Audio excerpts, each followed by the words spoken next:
Bienvenidos, una vez más, al estudio de la lección de Escuela Sabática.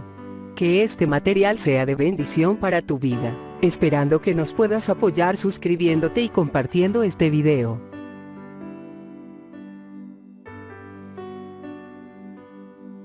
Lección 3. Jueves 13 de julio. La preocupación de Pablo. La situación en Antioquía evidentemente era tensa.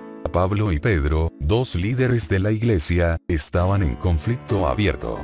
Y Pablo no se guarda nada al pedir cuentas a Pedro por su comportamiento. ¿Qué razones da Pablo para confrontar públicamente a Pedro? Gálatas 2, 11 al 14. Pero cuando Pedro vino a Antioquía, le resistí cara a cara, porque era de condenar. Pues antes que viniesen algunos de parte de Jacobo, comía con los gentiles. Pero después que vinieron, se retraía y se apartaba, porque tenía miedo de los de la circuncisión. Y en su simulación participaban también los otros judíos, de tal manera que aun Bernabé fue también arrastrado por la hipocresía de ellos. Pero cuando vi que no andaban rectamente conforme a la verdad del Evangelio, dije a Pedro delante de todos: si tú, siendo judío, vives como los gentiles y no como judío, ¿por qué obligas a los gentiles a judaizar? Desde el punto de vista de Pablo, el problema no era que Pedro hubiese decidido comer con las visitas de Jerusalén. Las tradiciones antiguas sobre la hospitalidad ciertamente habrían requerido eso. El problema era la verdad del Evangelio. Es decir, no era simplemente un problema de confraternización o prácticas gastronómicas. Las acciones de Pedro, en un sentido muy real, comprometían todo el mensaje del Evangelio. Lee Gálatas 3, 28, ya no hay judío ni griego, no hay esclavo ni libre, no hay varón ni mujer, porque todos vosotros sois uno en Cristo Jesús. Y Colosenses 3, 11, donde no hay griego ni judío, circuncisión ni incircuncisión, bárbaro ni escita, siervo ni libre, sino que Cristo es el todo, y en todos. ¿Cómo nos ayuda la verdad de estos textos a entender la fuerte reacción de Pablo?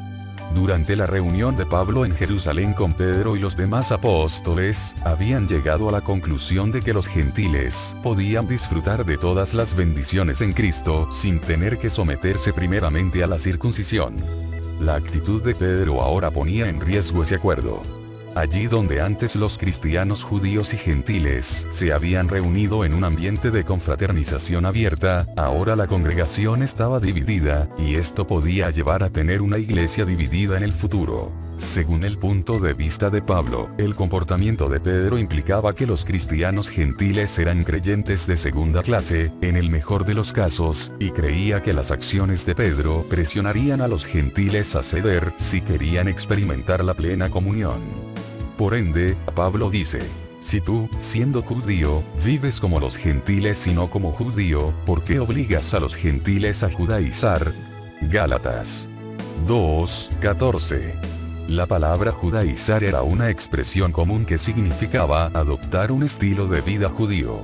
Se utilizaba para referirse a los gentiles que asistían a la sinagoga y participaban de otras costumbres judías. También era el motivo por el que Pablo a menudo llama judaizantes a sus oponentes de Galacia, los falsos hermanos. Por si fuera poco, además de las acciones de Pedro, Bernabé también se contagió de este comportamiento, alguien que también era consciente de lo que implicaba. ¡Qué ejemplo claro del poder de la presión del grupo! ¿Cómo podemos aprender a protegernos de ser arrastrados en la dirección equivocada por quienes nos rodean?